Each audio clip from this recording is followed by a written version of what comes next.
alegria poder mais uma vez partilhar da palavra do Senhor aqui na Rede.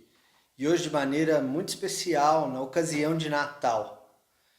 Dia 25 de dezembro é o dia escolhido para celebrar o nascimento de Jesus e o seu ingresso na história. Celebrar o Natal. Mas desde alguns dias a gente está nessa ocasião de Natal. Desde já celebrando a revelação plena do Deus eterno na pessoa de Jesus. O Natal é uma manifestação da graça de Deus. É o nosso Deus expressando a sua graça em nosso favor. A graça como a constante disposição do Senhor em nos abençoar além das nossas expectativas, além daquilo que é esperado, além do senso comum. Por exemplo, o esperado em relação a Maria, após receber a notícia da sua gravidez, que se antecipou ao casamento com José, ainda que ela permanecesse virgem, era de seguir a sua jornada, agora como mãe solteira. Foi o que José, o que me parece, nas melhores das intenções, planejou fazer. José procura uma maneira de não expor Maria à desonra, anulando o casamento. O que só não acontece porque um anjo do Senhor, graciosamente, aparece a José em sonho e o encoraja a permanecer com Maria. Eu sei, José, está tudo muito estranho, além da sua compreensão, mas eu estou com vocês. O menino vai ser chamado de Emanuel, Deus conosco.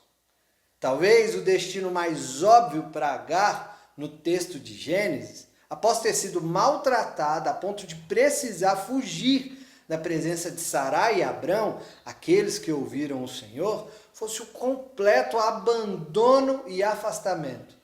Entretanto, ela escuta a graciosa voz do anjo dizendo: o Senhor a ouviu em seu sofrimento. Se me fosse necessário opinar, acredito que os espias enviados por Josué não esperavam serem assistidos por alguém à semelhança de Raabe, uma prostituta que não fazia parte do povo da aliança.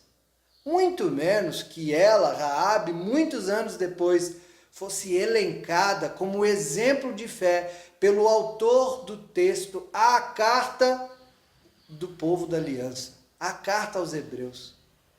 Quando o Senhor se dirige ao profeta Elias, no livro de 1 Reis, prometendo-lhe auxílio e sustento em meio à seca vigente no reinado de Acabe, tenho dúvidas se Elias imaginava que uma viúva pobre de Sidom fosse a intermediária do auxílio e sustento prometido pelo Senhor. Voltando à ocasião de Natal, a quem é noticiado o nascimento do menino Jesus? Mateus, o evangelista, fala sobre os magos, provavelmente astrólogos que percebem algo incomum no céu e vão a Jerusalém, a capital, à procura do rei dos judeus que havia nascido. Já Lucas registra que um grupo de pastores que cuidava dos seus rebanhos no entorno de Belém tiveram um encontro inesperado com um anjo que lhes anunciou o nascimento do Salvador. Essa é a história que está descrita no capítulo 2 do Evangelho de Lucas, dos versos 8 até o verso 20. E quando leio, a partir dessa leitura, da leitura desse texto, eu proponho que o anúncio do nascimento de Jesus ao grupo de pastores é expressão da graça de Deus. E considerando o texto e seu contexto, encontramos duas lições a respeito da graça. A primeira lição é que a graça é para todos. O texto bíblico não se ocupa, ele não se preocupa em registrar justificativa para a escolha dos pastores como testemunhas do nascimento de Jesus. Talvez essa função seja nossa, a função de interpretar o que isso significa e para onde isso aponta. Sem nenhuma dúvida, por exemplo, os dirigentes das sinagogas eram pessoas que contavam com mais prestígio e até mais finesse para se portarem da maneira correta diante daquele anunciado pelo anjo como Salvador e Senhor. Porém, foi ao grupo de pastores que o anjo contou qual era o sinal. Hoje, na cidade de Davi, lhes nasceu o Salvador, que é Cristo, o Senhor. Isto lhes servirá de sinal. Encontrarão um bebê envolto em panos e deitado numa manjedoura. Versos 11 e 12. As revelações de Deus, e aqui o comentário bíblico Esperança nos ajuda, as revelações de Deus geralmente eram dadas somente aos eleitos, aos profetas em si. Agora são concedidas a um grupo de pobres pastores que à noite cuidavam dos rebanhos no campo. São pastores os que pela primeira vez ouvem acerca da encarnação de Deus da boca do anjo. A classe dos pastores de ovelhas era muito desprezada na literatura rabínica. Os fariseus, por exemplo, os caracterizavam como ladrões enganadores, igualando-os aos publicanos e pecadores. Os pastores eram considerados plebe que desconhece a lei. Os tribunais não admitiam pastores como testemunhas. Um ditado rabínico dizia: nenhuma classe no mundo é tão desprezível quanto a classe dos pastores. É desses pastores que cuidavam do rebanho nas cercanias de Belém que a história de Natal fala agora. E talvez a expectativa ao longo de anos sempre tenha sido que o Salvador, o Messias, seria sinalizado aos conhecedores da lei, aos mestres da lei, àqueles que eram dedicados e fervorosamente religiosos. Entretanto, a graça de Deus se expressa quando a esses pastores, caracterizados dessa maneira, o anjo aparece e a glória de Deus resplandece. Quando a eles é dito: não tenham medo, eu vim anunciar a melhor notícia do mundo. O Salvador acaba de nascer na cidade de Davi. Ele é o Messias, o Senhor. Vocês o acharão. A graça de Deus, transcendendo todas as expectativas, é expressa quando os pastores, desprezados pelas pessoas, são tidos em tão alta consideração por Deus, a ponto de serem plateia da grande festa dos anjos, celebrando nas alturas o nascimento do menino Jesus. Os pastores, que sequer eram admitidos como testemunhas nos tribunais, são escolhidos e agraciados por Deus como as primeiras testemunhas do nascimento do Salvador. Bom, quem sabe alguns entre nós não estejam entre aqueles que são tidos como improváveis, como gente desprezível. Talvez até nós mesmos tenhamos colocado esses rótulos sobre a gente.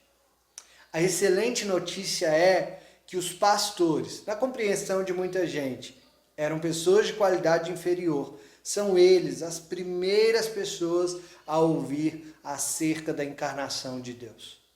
O Senhor, nosso Deus, é por todos nós. Segundo o anjo, as boas novas de alegria são para todo o povo. Pode ser também que nós estejamos entre aqueles que em algum momento etiquetam, classificam o outro como desprezível diante do Senhor. A notícia é a mesma. As boas novas de alegria, de grande alegria, são para todo o povo. Não há controle sobre quem, onde e quando o Espírito sopra. Conforme um brilhante pastor da cidade de São Paulo, nós somos povo exclusivo de Deus, mas Deus não é exclusivamente nosso. Considerando o texto e o seu contexto, encontramos e chegamos agora à segunda lição a respeito da graça. A resposta à graça. É verdade que num primeiro momento a reação do grupo de pastores foi de completo terror. Segundo a narrativa, quando o anjo apareceu a eles e a glória do Senhor os envolveu, eles ficaram aterrorizados. Inclusive, acredito que a minha reação seria a mesma. Contudo, de maneira muito graciosa, o anjo se dirige a eles, os encorajando. Não tenham medo, eu estou aqui para falar de algo bom, não quero causar terror. A notícia que eu tenho para vocês é de grande alegria e é para todo mundo. Então, o terror e o medo que estava instalado dá lugar à coragem. Eles se dirigem uns aos outros. Olha, o anjo deve ter razão. Vamos até Belém, vamos ver com os nossos próprios olhos o que o Senhor fez e noticiou a nós. Eles vão correndo, registra Lucas. Não se sabe a distância exata, mas de acordo com as notas da Bíblia NVI, provavelmente eles estavam bem próximos daquela família que acabara de receber mais um membro. Ao chegarem, se deparam com Maria, José e o bebê, deitado na manjedoura, vivo, conforme o anjo dissera que seria. Afinal, esse era o sinal. Vocês encontrarão o bebê envolto em panos e deitado numa manjedoura. O texto não informa o conteúdo da evidente conversa que houve entre os pastores, Maria e José nesse momento. Eu imagino que, num primeiro instante, os pastores precisaram se justificar do porquê que eles estavam ali naquela hora, dizendo sobre como isso tudo aconteceu. Talvez contaram mais detalhes sobre o que o anjo disse para eles sobre o bebê e também sobre a festa no céu que eles haviam testemunhado. Quem sabe, como que numa expressão de concordância, Maria tem afirmado: é isso mesmo, pessoal. Eu, inclusive, falei sobre isso quando me encontrei com Isabel, minha prima, meses atrás. O Senhor, meu Salvador, se atentou a mim. Fui alvo do seu favor. O Senhor foi misericordioso conosco. Parte do cântico de Maria. Depois desse encontro, os pastores saem de lá contando a todos com os quais se encontravam que tinha uma boa notícia de alegria para todo mundo. Nasceu o Salvador, Cristo o Senhor. Os pastores recebem a notícia, essa expressão da graça de Deus, e respondem. Se colocam como aqueles que anunciam as boas novas de grande alegria, como aqueles que testemunham: nós o vimos, o Salvador nasceu. Conforme o verso 20 do capítulo 2, eles tomam o caminho de volta ao trabalho, glorificando e louvando ao Senhor por tudo que tinham visto e ouvido. A história do Natal é a história de Deus vindo em favor de todo aquele, de qualquer um de nós que se reconhece necessitado e incapaz de seguir a vida sozinho. É a expressão da graça de Deus. A minha oração é que, a semelhança do grupo de pastores, que a gente anuncie com tudo que somos, com as nossas vozes e ações: nós vimos o Salvador, Jesus nasceu, é Natal, tem graça de Deus para todo mundo. Que essa seja a nossa resposta à graça. Que a gente experimente da bondade de Deus dia após dia e o glorifique, o louve por tão grande e boa obra. Que assim seja na minha e na sua vida até o fim. Que você tenha um feliz Natal. Que você celebre a encarnação do Deus eterno na pessoa de Jesus. Essa graça de Deus com a sua família. E que a gente possa se ver logo. Um forte abraço.